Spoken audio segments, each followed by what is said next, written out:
ఇకపై ఎంఆర్పీ ధరలకు ఎప్పుడూ కొనకండి. ఇండియాలోనే మొట్టమొదటిసారి మరో ఒంగోలులో ఎల్ స్మార్ట్ మీకోసం తెస్తుంది WSP హోల్సేల్ సెల్లింగ్ ప్రైస్. సాధారణంగా ఒక వస్తువు మ్యానుఫ్యాక్చరర్ నుండి మొదలై వివిధ మధ్యవర్తుల ద్వారా కస్టమర్ కు ఎంఆర్పీ ధరకు లభిస్తుంది. ఎల్ స్మార్ట్ మధ్యవర్తులందరినీ తొలగించి మ్యానుఫ్యాక్చరర్ నుండి డైరెక్ట్ గా హోల్సేల్ ధరకే కస్టమర్ కు అందిస్తుంది. ఎంఆర్పీ భయం లేదు, డిస్కౌంట్ పొరపు చింతే లేదు. Only wholesale price. L smart లో మీకు clothing, beauty, toys, footwear, jewellery, fancy products లభించు. More collections, more quality, less price. Only at L's. L's, it's beyond your imagination. Address లైప్రియామాన్, ఒంగోలు. కృష్ణ బలిజ సంఘం సమస్యల పరిష్కారానికి తమ వంతు కృషి చేస్తామని, వారికి ఎల్లప్పుడూ అండగా ఉంటామని ఒంగోలు ఎమ్మెల్యే దామచర్ల జనార్దన్, ఎంపీ మాగుంట శ్రీనివాసరెడ్డి హామీ ఇచ్చారు. నగరంలోని SGVS కళ్యాణ మండపంలో ఆంధ్రప్రదేశ్ కృష్ణ బలిజ సంఘం 14వ రాష్ట్ర మహాసభలు సంఘ రాష్ట్ర అధ్యక్షులు తీర్లక శ్రీనివాసరావు అధ్యక్షతన ఘనంగా జరిగాయి. కార్యక్రమంలో MLA Damacharla Janardhan, MP Magunta Srinivasa Reddy, Chirala MLA MM Kondaiah, BC సంక్షేమ సంఘ అధ్యక్షులు కేసిన శంకర్రావు, ఉడా చైర్మన్ షేక్ రియాజ్ ముఖ్య అతిథులుగా పాల్గొన్నారు. కార్యక్రమంలో కృష్ణ బలిజ సంఘ రాష్ట్ర అధ్యక్షులు తీర్లక శ్రీనివాసరావు, గౌరవ అధ్యక్షులు బత్తుల వెంకటేశ్వర్లు, రాష్ట్ర కార్పొరేషన్ చైర్మన్ తోట త్రిమూర్తులు, తెలంగాణ రాష్ట్ర అధ్యక్షులు శివరాఘవయ్య, గౌరవ అధ్యక్షులు Srinivasa Rao, Subba Rao, UDA chairman Sheikh Riyaz, AMC chairman Rajagarla Venkata Rao, PDCC bank chairman doctor Kamepalli Seetharamaiah మరియు సంఘీయులు పాల్గొన్నారు.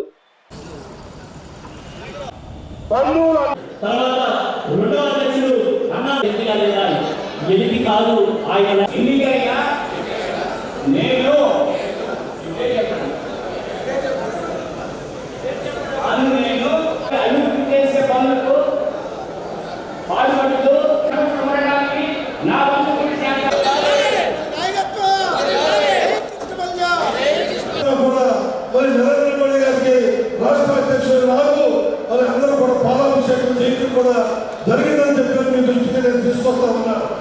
మీరు అనేక సమస్యలతో ఇబ్బంది పడుతూ ఉన్నారు.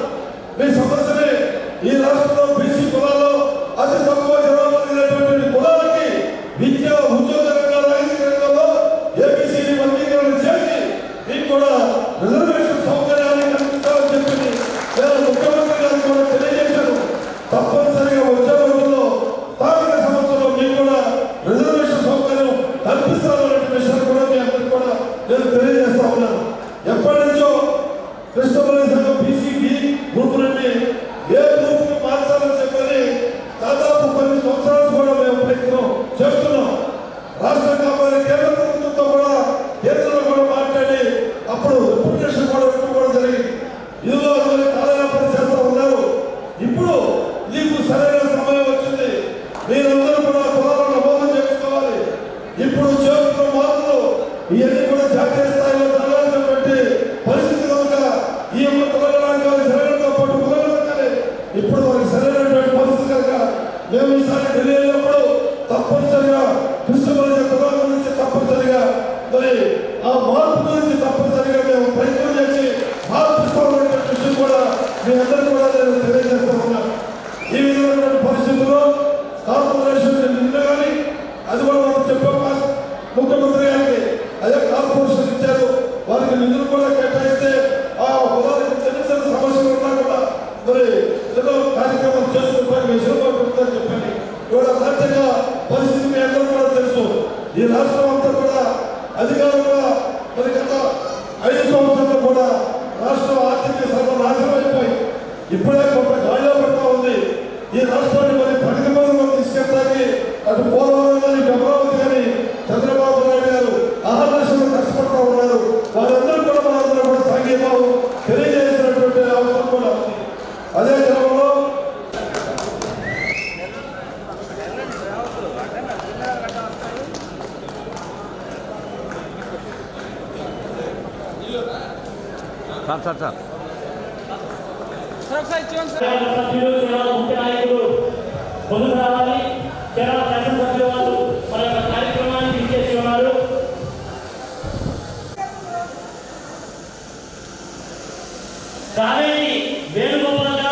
సరైనటువంటి అవసరాలను సమకూర్చుకోవాలనేటువంటి స్థితిలో మీరున్నారు. ఈరోజు నాకు ఒక సమస్య చెప్పారు. BCDలో యాదవులు కూడా ఉన్నారు. ద లాస్ట్ గ్రూప్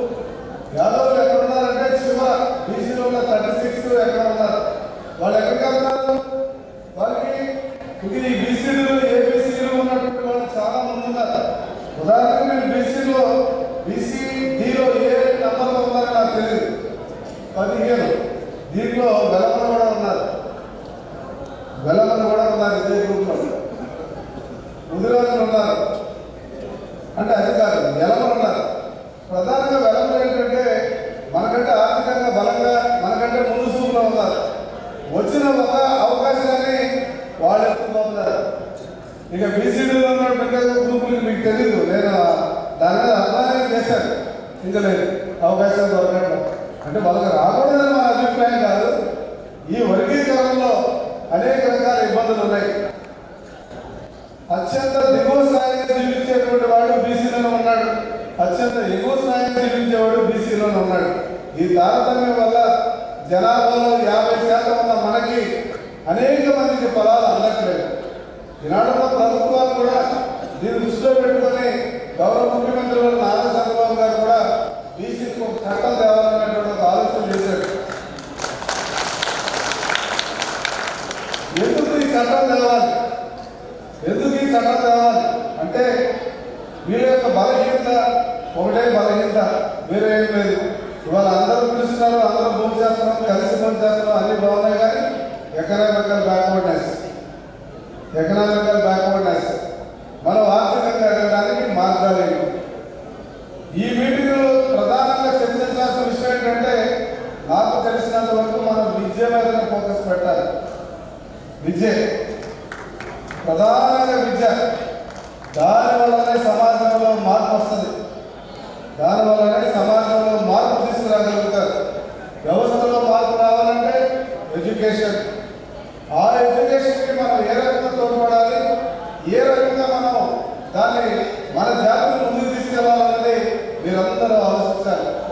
అంటే ఏమిటి అంటే ఒక తరం కష్టపడితే భవిష్యత్తు రాబోయే రోజుల్లో మన జాతి మొత్తం కూడా బాగుంటుంది. అది ఎలా ఉంటుందంటే, ఒక కొవ్వొత్తిని మీరు తీసుకున్న ఉదాహరణగా, ఆ కొవ్వొత్తి మా సంఘ అభివృద్ధికి దోహదపడే విధంగా మీ అమూల్యమైన సందేశం ఇచ్చినందుకు మీకు మరొకసారి ధన్యవాదాలు తెలియజేస్తూ మా యొక్క సంవత్సరాలు ప్రతిపక్షంలో ఉన్నాడు. ఏ రోజన్నా ఈ మావిగన్ అనేటువంటి దాన్ని బయటికి తీసుకొచ్చి ఆయన టైంలో ఈ మావిగన్ ఏంటో మనందరికీ ప్రజలకు తెలియజేసి ఉంటే చాలా అద్భుతంగా ఉండేది. అలాగే దాన్ని మాసిపోవడానికి ఈరోజు రకరకాల మాటలు, రకరకాల ఏబిఎన్ పత్రిక మీద వెళ్ళిపోయి దాడులు చేయాలనుకోవడం, ఏబిఎన్ రాధాకృష్ణ మాట్లాడాలనుకోవడం, ఇవన్నీ ఒకసారి మనం చూస్తే నిన్న మా హోమ్ మినిస్టర్ చెప్పారు, మీకు ఫ్యాన్ ఎందుకు, గొడ్డలు పెట్టుకోమని. మీకు ఫ్యాన్ వద్దు, మీ గుర్తు గొడ్డలుగా మార్చుకోండి అని చెప్పడం జరిగింది. కాబట్టి అత్యంత దుర్మార్గంగా మాట్లాడుతున్నటువంటి వైసీపీ వాళ్ళకి ఇప్పుడు కూడా ఎక్కడ జ్ఞానోదయం అవ్వలేదు. ఖచ్చితంగా ఈ రాష్ట్రంలో మన అందరికీ కూడా రాజధాని అమరావతి, ఎవడు చేయగలిగింది ఏమి లేదు. దానికి కావాల్సిన ఏర్పాట్లన్నీ చేశాం. ప్రజలందరూ కూడా అమరావతిని రాజధానిగా కోరుకున్నారు. అమరావతి అనేది ఒక సెంటర్ పాయింట్ ఈ రాష్ట్రానికి. అలాగే విశాఖపట్నాన్ని కానీ, కర్నూలును కానీ, తిరుపతిని కానీ, ఏ నగరాన్ని కూడా ఇవాళ కూటమి ప్రభుత్వం వదలట్లేదు. ఎక్కడ ఏ డెవలప్మెంట్ రావాలో ఆ డెవలప్మెంట్ చేసి చూపిస్తున్నాం. ప్రజలందరికీ ఇది బాగా అర్థమైంది, కానీ వైసీపీ వాళ్ళకి మాత్రమే అర్థం కావట్లేదు. ఇది చాలా బాధాకరమైన విషయం. ఎందుకంటే కనీసం చదువుకొని ఎవడో ఒక నాయకుడు చెప్పే మాటని మీరు అందరూ మాట్లాడుతున్నారంటే ప్రజలు మిమ్మల్ని అసహించుకుంటున్నారన్న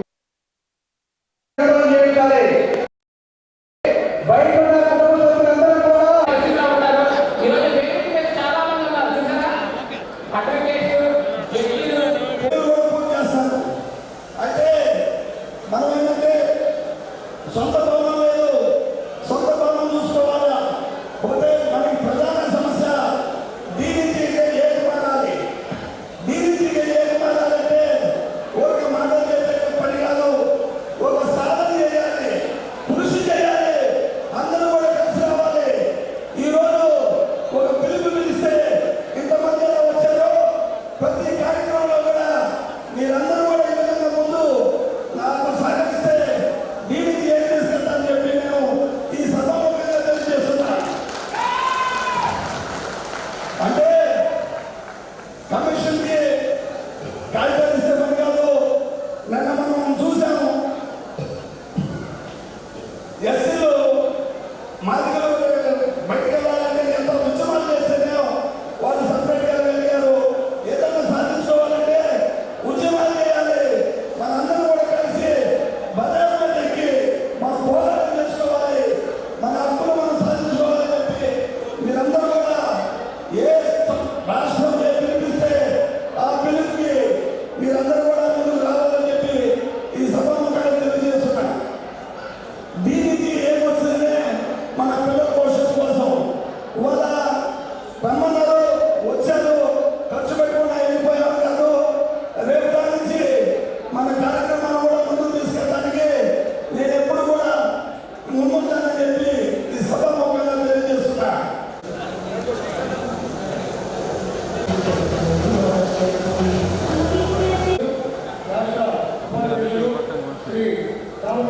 కులాది ఆరామ క్షేత్రాలను కూడా ఆయన ఆధ్వర్యంలో కట్టడం ఈరోజు అన్నీ కూడా పూర్తయ్యి చాలా మంది దాన్ని వాడుకలో కూడా తీసుకున్నారు. కాబట్టి ఈరోజు మీ కార్యక్రమానికి ఇచ్చేటటువంటి మన ఎమ్మెల్యే గారు మీ తరఫున రాష్ట్ర గవర్నమెంట్కి ఈ విషయమై తెలియపరిచి ఈ యొక్క పెట్టుబడుల సమీక్ష చేయకుండా ఈ పోరాటానికి మద్దతు తెలుపుతున్నారు. మీ సమస్యలు పరిష్కరించే విధంగా కూడా మా వంతు మేము సహకారం అందిస్తాం. ఎట్టి పరిస్థితుల్లో కూడా కూటమి ప్రభుత్వం ఈ రాష్ట్ర అభివృద్ధి కోసం ఈ రాష్ట్ర ముఖ్యమంత్రి నారా చంద్రబాబు నాయుడు గారి నాయకత్వంలో పవన్ కళ్యాణ్ గారు అలాగే నారా లోకేష్ గారు ముగ్గురు కూడా కలిసి ఈ రాష్ట్ర అభివృద్ధిలో భాగస్వామ్యం అయ్యారు. మనందరం కూడా ఎందుకంటే ముందు నుంచి కూడా బీసీలకి వెన్నుముకగా ఇచ్చినటువంటి పార్టీ బీసీలు అభివృద్ధి చెందాలి, బీసీలు ఆంధ్ర రాష్ట్రంలో ప్రముఖ పాత్ర పోషించాలని చెప్పి ముందు నుంచి కోరుకుంటున్నటువంటి వ్యక్తులు. మీరు ఏదైతే న్యాయబద్ధమైనటువంటి డిమాండ్ అడిగారో వీటన్నిటికీ కూడా సపరేట్గా కార్పొరేషన్ కూడా కావాలని అడిగారు. కాబట్టి మా వంతుగా ప్రభుత్వ దృష్టికి తీసుకెళ్లి మీకు న్యాయం చేసే విధంగా మేమందరం కూడా సహకరిస్తాం. మీరు ముందుకు నడిపించారంతో ఇటువంటి సంఘం రాష్ట్ర సంఘం కార్యక్రమం అనేది కూడా జిల్లాల్లో ప్రతి జిల్లాలో కూడా మీరు జరుపుకోవాల్సిన అవసరం ఉన్నాయి. ఈ సమయంలో కొన్ని ప్రధానమైన విషయాలు కూడా మా దృష్టికి తీసుకురావడం కూడా జరిగింది. ఈ కులం కృష్ణపల్లి కులం బీసీ గ్రూప్ నుంచి బీసీఏ గ్రూప్ కూడా మార్పు చేయడం గురించి తప్పకుండా ఇవి కూడా గౌరవ శాసనసభ్యులు జనార్దన్ గారు మేము కూడా ముఖ్యమంత్రి గారు కూడా చర్చించడం అనేది కూడా ముందుకు తీసుకెళ్తాము. ఎందుకంటే ఇవి కొన్ని సమస్యలు అనేది రాష్ట్ర ప్రభుత్వంలో ఉంటాయి, కొన్ని కేంద్ర ప్రభుత్వం కూడా కొంతవరకు చేయవలసి ఉన్నాయి. మన నాయకులతో చర్చించడం మీదగా ఎవరు ముఖ్యమంత్రి గారితోనో లేకపోతే ప్రధానమంత్రి గారితో మాట్లాడవలసిన కూడా ఇవన్నీ ముందుకు తీసుకెళ్లేదానికి ఈ డిమాండ్స్ అన్నీ ఉన్నాయి. అన్నీ నేనే చెప్పేస్తే మన గౌరవ శాసనసభ్యులు గారు ఏం చెప్పేదానికి కూడా ఉండదు. అయినా కృష్ణ బాలిక సంఘం వారికి ఎప్పుడు కూడా మేము మీ వెంటనే ఉన్నాం. ఎటువంటి సమస్యలున్నా కూడా మా ముందుకు తీసుకోరండి. గౌరవ శాసనసభ్యులు జనార్దన్ గారైనా ఏమైనా జిల్లాలో ఉన్న అందరూ గౌరవ శాసనసభ్యులు ప్రతి ఒక్కరు ప్రజాప్రతినిధులందరూ కూడా మీ వెంట ఉన్నాం. మీ సమస్యలు తీర్చేదాని కొరకు మీతో ఎప్పుడు కూడా తోడ్పాటుతో ఉంటామని కూడా తెలుసుకుంటూ శ్రీనివాసరావు గారు అంటే వాస్తు మనకి ఎప్పుడు కూడా అప్పుడు మా అన్నగారు రిజిస్ట్రేషన్ మాకు సుబ్రహ్మణ్య గారు ఆయన పార్లమెంట్ మెంబర్గా ఉన్నప్పుడు టికెట్ ఇచ్చి ప్రోత్సహించినందుకు వారు ఈ స్థాయికి ఈరోజు వచ్చున్నారంటే అంటే రాష్ట్ర స్థాయికి ఎదిగారంటే నిజంగా మా కుటుంబం ఎప్పుడు కూడా సంతోషంగా భావిస్తుందని తెలుసుకుంటుంది. దాంతో పాటు మన వాళ్ళ ఉంటుంది కృష్ణ పరిచయ పోస్టుల కార్పొరేషన్ చైర్మన్గా మన వాళ్ళని పెట్టారు. మనకి సపరేట్గా కృష్ణ పరిచయ కార్పొరేషన్ చైర్మన్గా సపరేట్ ఇవ్వాలని చెప్పేసి మన వాళ్ళు అడుగుతూ ఉన్నారు. దాన్ని కూడా ఆ రోజు మాట్లాడేటప్పుడు ఈ అంశాలు కూడా మాట్లాడడం తప్పకుండా మనకు కావాల్సిన పనులు కూడా మనం చేసుకున్నామని కూడా మేము తెలియజేస్తున్నాం. మా ఒంగోలు నియోజకవర్గం కానీ మన జిల్లాలో కానీ ఏది ఉన్నా కూడా మీరు చెప్పండి. అది నా చేతుల్లో పని అయితే నేను తప్పకుండా ఇమీడియట్గా చేస్తాను, నాకు చేస్తాను. అదే స్టేట్ గవర్నమెంట్ మన ముఖ్యమంత్రి గారు కానీ లోకేష్ గారు కానీ అది పవన్ కళ్యాణ్ గారు కానీ చెప్పి చేయించుకోవాలి అంటే అందరం కలిసి ఒక టైం తీసుకొని వెయిట్ చేసుకొని వాళ్ళని కలిసి అక్కడ కూడా చేపిద్దామని చెప్పి కూడా మీకు ఈ సందర్భంగా తెలియజేస్తా ఉన్నాను. కాబట్టి ఈరోజు ఉండే పరిస్థితుల్లో మన ప్రభుత్వం వచ్చిన తర్వాత ఎన్డీఏ కూటమిలో అన్ని విధాలుగా కూడా సంక్షేమ పథకాలు వస్తూ ఉన్నాయి. మీకు తెలుసు ఇదివరకు 1924లో ఎలా ఉంది, ఇప్పుడు ఎలా ఉన్నదని కూడా కంపారిజన్ మీరు చూస్తూ ఉన్నారు. ఈరోజు ఎక్కడ కూడా గొడవలు లేవు, గంజాయిలు లేవు, అదేవిధంగా కబ్జాలు లేవు. ఎక్కడ కూడా ఏ ఇబ్బందులు లేకుండా ప్రజలు ప్రశాంతంగా సంక్షేమ పథకాలు కూడా చెప్పినట్టు 1వ తారీఖు అంటే 1వ తారీఖు పెన్షన్లు పడుతూ ఉన్నాయి. అదేవిధంగా ఉద్యోగస్తుల జీతాలు ఉంటే ఎప్పుడో నెల వాళ్ళకి 1వ తారీఖు జీతాలు వస్తూ ఉన్నాయి. ఈరోజు అన్ని రంగాల్లో కూడా ఈ రాష్ట్రాన్ని మనం ముందుకు తీసుకెళ్తా ఉన్నారు. మొన్న కూడా చూసాం, ఎవరిది పాత ముఖ్యమంత్రి జగన్ రెడ్డి మళ్ళా 3 క్యాపిటల్ అయిపోయింది.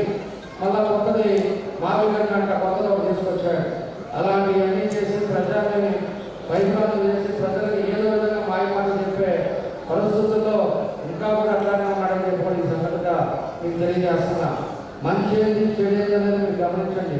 ప్రజల మధ్యలో ఉన్నది, అభివృద్ధి కోసం పనిచేసేది, అభివృద్ధి కోసం సంక్షేమ పథకాలు కూడా మన పేదవాళ్ళకి ఇబ్బంది లేకుండా ఏ పార్టీలు చేస్తున్నాయి, ఏ నాయకులు చేస్తున్నారో కూడా ఇవన్నీ కూడా గుర్తుపెట్టుకోండి.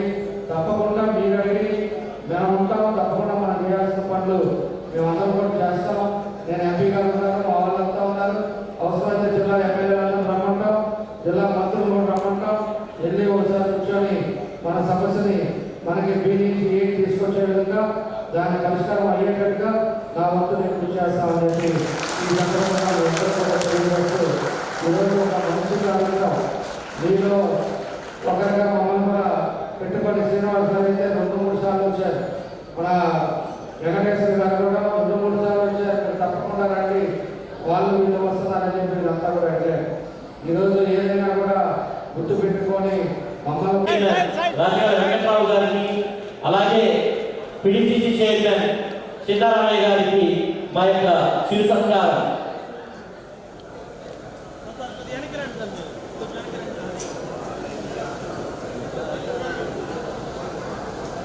ఐదుగురికి